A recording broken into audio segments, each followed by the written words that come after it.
Nah waktu itu ketika saya selesai sholat, saya sedang baca Al-Quran. Ruang saya yang temaram tiba-tiba jadi terang benderang. Saya menoleh, ini apa ini? Nggak tahu di depan saya itu ada sesosok terang tapi dalam siluetnya manusia. Oh, oke. Siluet itu seperti bayangan ya? Iya bayangan itu.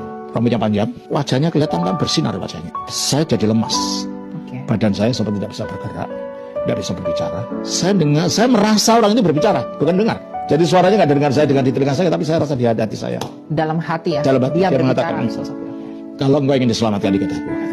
Kalau kamu mau diselamatkan, ikut Ikut aku. Kata bayangan itu. Bayang. Oke. Nah, saya tanya, Anda siapa? Akulah yang selama ini kau cari. Katanya. Akulah yang selama ini kau cari. Saya bingung saya cari siapa? Saya ingat bahwa saya cari Allah. Itu hari pertama.